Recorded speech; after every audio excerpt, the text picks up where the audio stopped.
Halo, selamat siang Bunda. Semoga Bunda selalu dalam keadaan yang sehat ya Bun. Eh, Bunda sedang ada kegiatan apa nih Bun di rumah? Kita mau sharing lagi ya Bun bersama saya Bidan Halimah, tim sahabat Bunda Uut. Nah, kali ini kita akan belajar tentang persiapan sebelum USG nih Bun. Bunda kehamilan sudah usia berapa nih Bun? Nah, pasti udah sering mendengar USG ya Bu. Nah, USG memang harus dilakukan langsung kepada dokter spesialis kandungan untuk memastikan keadaan janin dan yang lainnya. Nah, mari kita bahas pada hari ini tentang apa saja sih persiapan yang harus Bunda lakukan ketika akan melakukan USG. Nah, yang pertama ada berpuasa 8-12 jam sebelum menjalani USG perut agar organ di dalam perut terlihat jelas. Nah, dalam puasa kali ini bukan tidak minum dan tidak makan ya Bun, tapi bisa juga dengan hanya mengonsumsi air putih atau hanya dengan menghindari makanan-makanan yang berat sebelum melakukan USG agar organ dalamnya terlihat jelas. Nah, ini dilakukan ketika kehamilan Bunda itu sudah dalam keadaan yang sehat atau tidak dalam keadaan mual muntah yang parah ya Bun. Nah, jika Bunda masih dalam keadaan yang mual muntah parah atau lemas pada masa awal kehamilan, Bunda tetap bisa makan apa saja, makan apapun sebelum menjalani USG. Jangan biarkan kondisi Bunda lemah karena Bunda juga sedang mengandung ya Bun. Berikutnya ada mengonsumsi 2-3 gelas air putih 1 jam sebelum menjalani USG panggul dan tidak buang air kecil sampai prosedur selesai. Nah, berikutnya juga ada mengosongkan kandung kemih terlebih dahulu bagi pasien yang akan menjalani USG transvaginal, mengenakan pakaian khusus dan melepas perhiasan untuk memudahkan proses USG. Pada USG perut dan USG panggul, pasien mungkin akan diberikan suntik cairan kontras. Cairan ini berfungsi untuk memberikan gambaran organ tubuh yang lebih jelas. Nah, sudah dijelaskan ya Bun, kalau sebelum USG Bunda harus mengosongkan kandung kemih karena memang menahan kencing ketika tidak hamil saja tidak dianjurkan ya Bun, apalagi sedang hamil. Nah, jika Bunda menahan kencing selama hamil, itu akan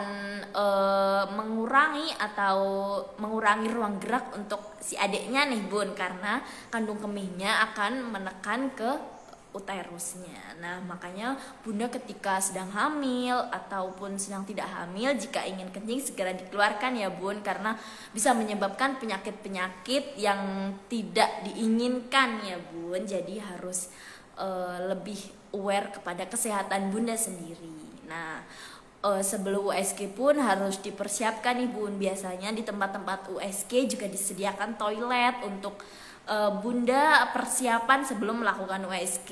Itu Bunda bisa kencing terlebih dahulu dan menyamankan kondisi Bunda terlebih dahulu sebelum melakukan USG. Nah, USG transvaginal itu gimana sih? Nah, USG transvaginal itu lewat bawah ya Bun, lewat bagian kemaluan Bunda agar posisi janin dan yang lainnya bisa terlihat secara jelas. Nah, hal itu juga harus dilakukan khusus oleh dokter SPOG ya Bun, tidak dilakukan oleh sembarang orang atau sembarang tenaga kesehatan. Itu memang sudah terlatih dan memang sudah ada pendidikannya sendiri ya Bun. Oke Pak. Tapi USG transvaginal ini tidak selalu dianjurkan untuk setiap kehamilan ya Bun, hanya dengan indikasi-indikasi tertentu atau memang Bunda ingin mengetahui posisi janin dan posisi kehamilan Bunda seperti apa, bisa dilakukan dengan USG transvaginal. Tapi bisa, jika Bunda tidak berkenan, bisa juga USG yang lewat perut Bun, yang dari depan perut itu yang seperti biasa dilakukan bunda-bunda pada umumnya. Oke Bunda, nah berikut beberapa hal yang perlu dilakukan ketika Bunda USG. Nah, kadang tidak semua dokter ketika USG itu menjelaskan semuanya ya Bun, karena yang pertama makan banyak waktu mungkin ya Bun. Nah, Bunda itu harus lebih aktif nih Bun, menanyakan apa sih yang harus dikasih tahu, apa yang harus Bunda tahu ketika USG. Nah, jadi Bunda harus belajar juga nih dari rumah, apa sih yang harus aku persiapkan ketika mau USG. Nah, salah satu yang harus Bunda tanyakan ketika sedang USG atau bertemu atau jadwal kunjungan dengan dokter SPOG, yang pertama adalah menanyakan perkembangan bayi dalam kandungan. Proses USG dapat menjelaskan tentang kesehatan bayi dalam kandungan, mulai dari lingkar kepala hingga banyaknya air ketuban pada kandungan ibu dapat dilihat melalui proses USG.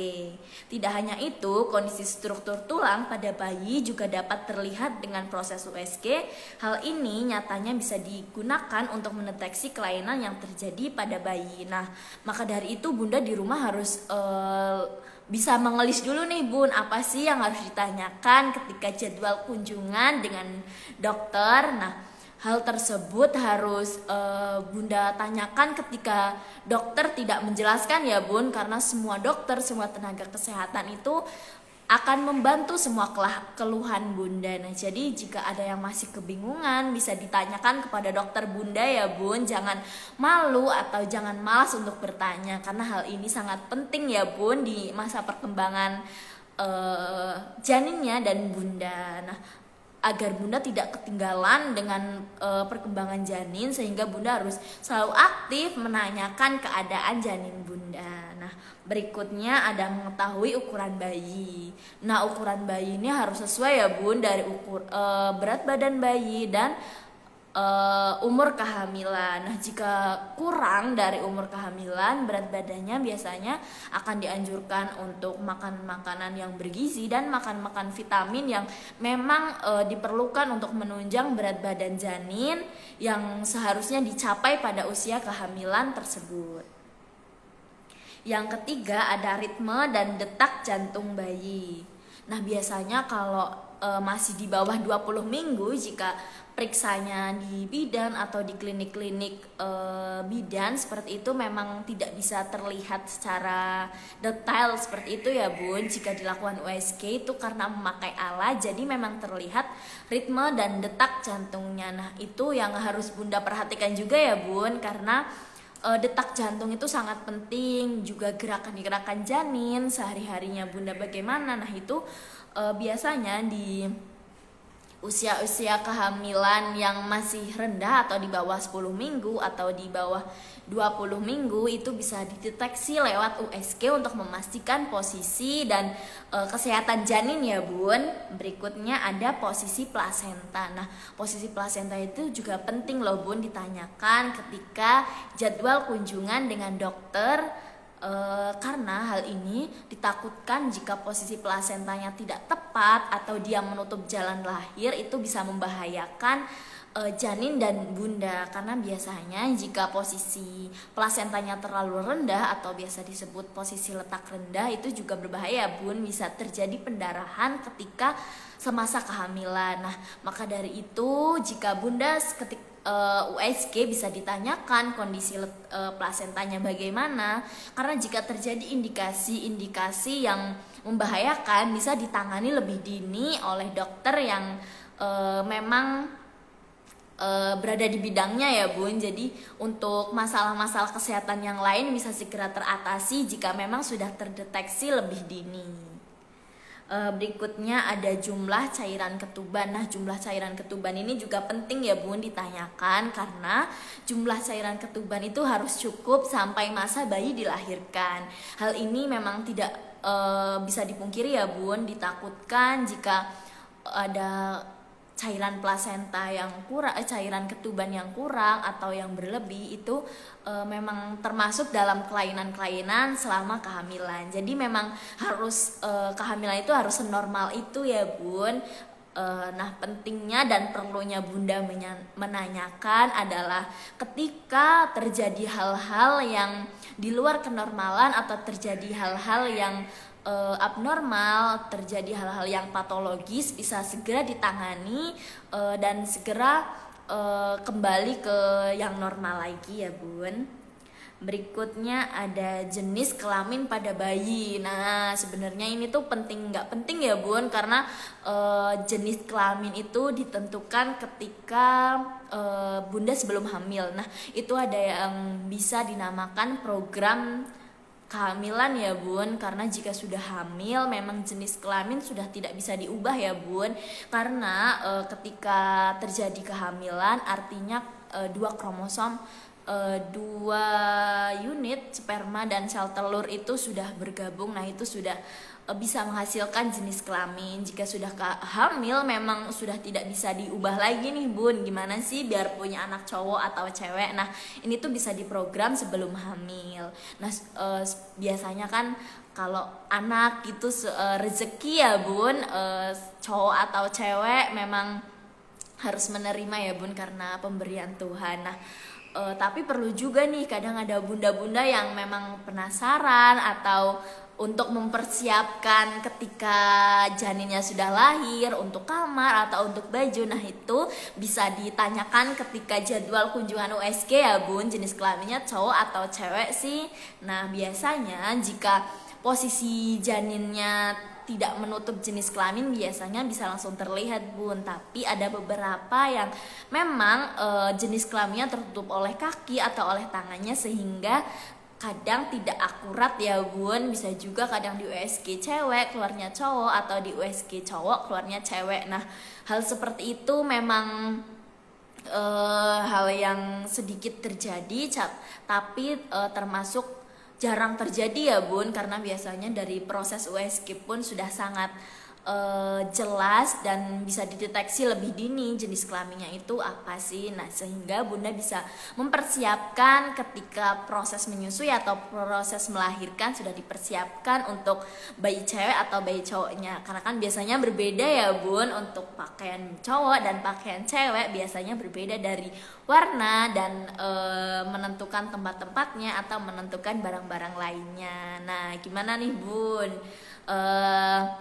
Sudah bisa dipahami Bunda. Nah, jika Bunda sedang kunjungan USG jangan hanya pasrah aja ya Bun, jadi harus banyak bertanya dan aktif bertanya kepada dokter, kepada tenaga kesehatan yang melayani Bunda USG. Nah, agar Bunda tidak kehilangan informasi atau tidak menyia-nyiakan waktu ketika jadwal kunjungan. Jadi memang harus saling aktif ya Bun, agar bisa mendapatkan banyak wawasan, banyak pengetahuan yang bermanfaat untuk kesehatan Bunda dan janinnya. Semoga Bunda selalu dalam keadaan yang sehat sehingga selama kehamilan selalu terasa nyaman dan happy ya Bun. Juga makan makanan yang bergizi, vitamin-vitamin yang diberikan oleh tenaga kesehatan ketika jadwal kunjungan juga harus dihabiskan dan diminum secara rutin ya Bun, karena semua yang dikasihkan dan diberikan kepada Bunda adalah untuk kesehatan dan untuk sesuai kebutuhan Bunda dan janinnya. Nah, sehingga hal tersebut memang sudah dijadwalkan dan memang sudah diresepkan ya Bun. Selagi hamil juga tidak boleh memberi dan meminum sembarangan obat yang Bunda beli tanpa resep. Nah, hal-hal tersebut termasuk hal yang membahayakan ya Bun. Juga Bunda tidak boleh mengonsumsi jamu atau hal-hal yang memang tidak dianjurkan seperti merokok ketika hamil, jamu, alkohol dan yang lain-lainnya. Nah, selalu dalam keadaan yang sehat. Nah, jika Bunda merasa ada keluhan seperti badan pegel ketika hamil atau ketidaknyamanan saat hamil, bisa juga nih Bun segera reservasi di Sahabat Bunda. Semoga bisa selalu menjadi alasan untuk menghilangkan keluhan-keluhan Bunda ya Bun, karena kami juga menerima konsultasi atau memberikan konseling tentang kehamilan kepada Bunda dan memberikan konseling sesuai dengan keluhan-keluhan Bunda. Nah, terima kasih Bunda. Hari ini kita sudah selesai berdiskusi tentang persiapan sebelum USG. Nah, gimana nih Bun? Bunda sudah USG berapa kali nih Bun selama kehamilan? Nah, untuk berkas-berkas USG-nya itu juga bisa dibaca lagi loh Bun. Nah, sehingga ketika saat jadwal bertemu Bunda harus menanyakan, sehingga ketika sudah di rumah pun misal mau memantau keadaan janinnya pun sudah tahu ya Bun. Oke, terima kasih Bunda. Apakah ada yang ingin ditanyakan Bunda? Oke, jika ada yang ingin ditanyakan bisa langsung DM ke admin kita ya Bun, atau Bunda bisa segera reservasi di Sahabat Bunda. Banyak nih Bun treatmentnya. Oke Bunda, terima kasih banyak. Semoga sehat selalu, semoga kehamilannya juga berjalan dengan nyaman dan lancar, dan saat proses persalinan juga dalam keadaan yang sehat dan lancar ya Bun. Amin. Sampai jumpa lagi di pertemuan berikutnya Bunda. Selamat siang.